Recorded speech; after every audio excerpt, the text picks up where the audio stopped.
Hello friends, welcome to my YouTube channel Chem Guide. आज हम question number 33 करेंगे। ये बहुत ही ज़्यादा मोस्ट इम्पॉर्टेंट क्वेश्चन है। इसे आप लिख लो कि इस टाइप का क्वेश्चन पेपर में 100% आता ही आता है। तो आपको क्या करना है, क्वेश्चन नंबर 32, इससे पहले मैंने क्वेश्चन नंबर 32 कराया था, वो भी बहुत ज़्यादा इम्पोर्टेंट था और इसी तरह का एक क्वेश्चन है। तो वो उसकी वीडियो आप देख लो और डिस्क्रिप्शन में इसकी लिंक मिल जाएगा, आप वो वीडियो देख लो और ये वाला क्वेश्चन भी कर लो।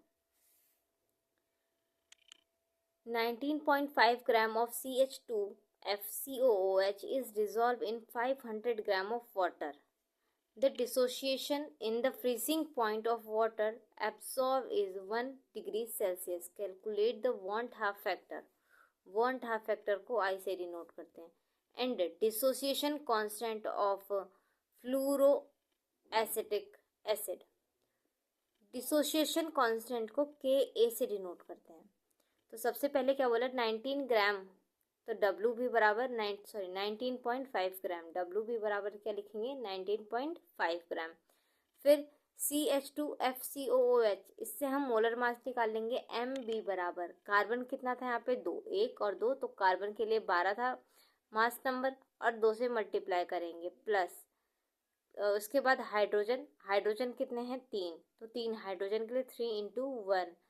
उसके बाद ऑक्सीजन को ले लिया, 2 ऑक्सीजन थे, सो ऑक्सीजन का मोलर मास 16 होता है, मल्टीप्लाई बाय 2, प्लस फ्लोरीन के लिए 19 होता है तो 19 लिख दिया। इसको ऐड करेंगे 78 ग्राम पर मोल आएगा। यूनिट का ध्यान रखना, मैंने आपको हर न्यूमेरिकल में जब भी कहा है कि यूनिट बहुत ही ज़्यादा ज़रूरी है और प्रेजेंटेशन भी बहुत ज़रूरी है कि आप पेपर में कैसे प्रेजेंट करते हो, क्वेश्चन कैसे लिखना है, लिखने का तरीका बहुत ही ज़्यादा इम्पोर्टेंट है।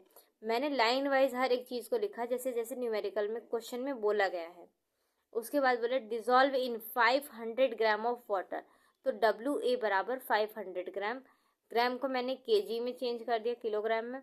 उसके बाद ऑफ वाटर बोला है, तो वाटर के लिए molar mass H2O, MA is equal to 18 gram per mole. इसके बाद बोला था the depression in freezing point of water absorb is 1 degree Celsius, 1.0 degree Celsius, तो delta TF is equals to 1.0 degree Celsius. अब एक बात, वाटर के लिए KF की जो वैल्यू होती है आपको याद होनी चाहिए, 1.86 केल्विन किलोग्राम पर मोल होती है। और हमें क्या कैलकुलेट करना था, I और Ka, क्वेश्चन मार्क लगाएंगे। फिर उसके बाद डेल्टा TF का फॉर्मूला होता है, delta TF is equals to I KF into molality.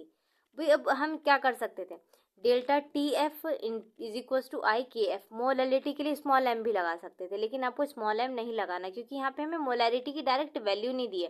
Molarity की वैल्यू नहीं दी है, आपको क्या दे रखा है, मास, मोलर मास और W, इसकी वैल्यू दे रखी है, तो आपको डायरेक्ट मोलैरिटी का फॉर्मूला अप्लाई करना, ना कि मोलैरिटी लिखना है। तो delta TF is equals to I KF, molarity का फॉर्मूला लगाएंगे WB upon MB into WA in kg। अब तक आपको मोलैलिटी छोटे मोटे फॉर्मूले तो याद हो जाने चाहिए।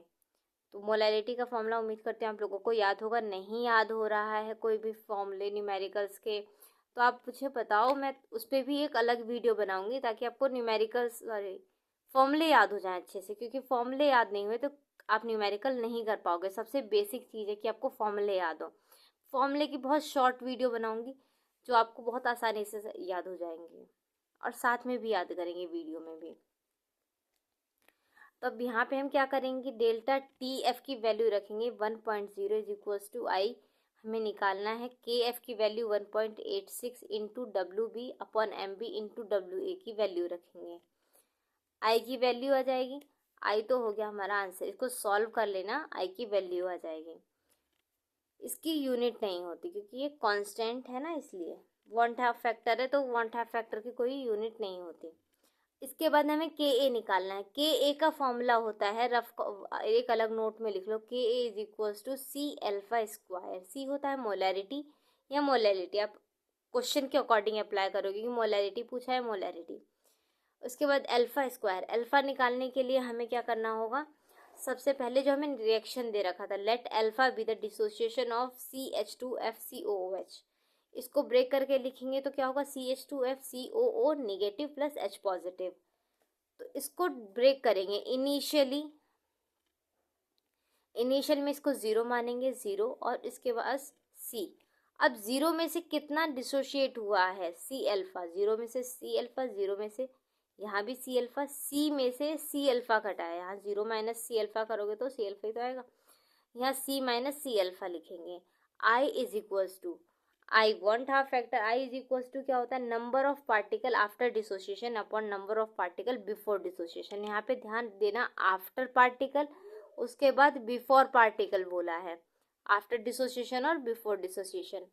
तो यहाँ पे क्या करेंगे, इनिशियली आफ्टर के लिए क्या बोला था, ये C minus C alpha plus C alpha plus C alpha, वही हमने यहाँ लिखा है, I is equals to C minus C alpha plus C alpha plus C alpha, इससे ये कट जाएगा, अपॉन में ये वाली वैल्यू C प्लस 0 प्लस 0 वो रखेंगे, इससे क्या होगा, C से C अल्फा कट गया, अब बचेगा C alpha minus C minus C alpha,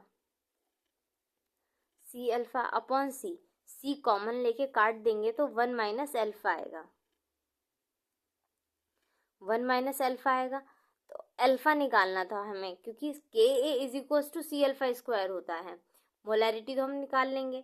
अब हमें मोलैरिटी तो हमने यहाँ ऊपर क्वेश्चन में निकाला था, अल्फा निकालना था, तो अल्फा निकालने के लिए क्या करेंगे, alpha is equals to I minus 1, और I अभी हमने ऊपर सॉल्व किया था कि I की वैल्यू यहाँ पर आपको मिल जाएगी, जब आप इस क्वेश्चन को सॉल्व करोगे तो I की वैल्यू यहाँ पुट करना -1। अब क्या करेंगे, मोलैरिटी या तो आप डायरेक्ट लगा दो, Ka is equals to C alpha square, C की वैल्यू रखना WB upon MB into WA into alpha square, या पहले मोलैरिटी निकाल लो, मैंने क्या किया, मोलैरिटी का फॉर्मूला लगाया, C is equals to WB upon MB into WA in kg, unit mole पर kg। यहाँ पे वैल्यू पुट करेंगे, 19.5 WB था और MB 78 इंटू WA दे रखा है 0.500। इसको सॉल्व करेंगे, मोल पर kg में आंसर आएगा। अब Ka is equal to C alpha square, ये फॉर्मूला होता है, इसमें हम क्या करेंगे, मोलैरिटी का फॉर्मूला, जो हमने मोलैरिटी निकाली उसकी वैल्यू रखेंगे, और अल्फा स्क्वायर, अभी हमने यहाँ से अल्फा की वैल्यू निकाली थी, यहाँ पर आप करोगे तो अल्फा की वैल्यू आ जाएगी, तो वो अल्फा की वैल्यू यहाँ रखना, इसको मल्टीप्लाई कर देना, आंसर आ जाएगा। आपको क्या करना है, आपको इसमें जो आंसर आया उसको आप कमेंट में बताओगे कि आपने सॉल्व कर लिया ये क्वेश्चन। उम्मीद करते हैं आपको वीडियो अच्छी लगी होगी, ये बहुत ही ज़्यादा इंपॉर्टेंट क्वेश्चन है, अगर वीडियो नहीं भी समझ में आई हो तो अभी आप कमेंट में बताओ, मैं इसके ऊपर और डिटेल में और अच्छे से समझाने की कोशिश करूँगी क्वेश्चन कैसे किया जाता है।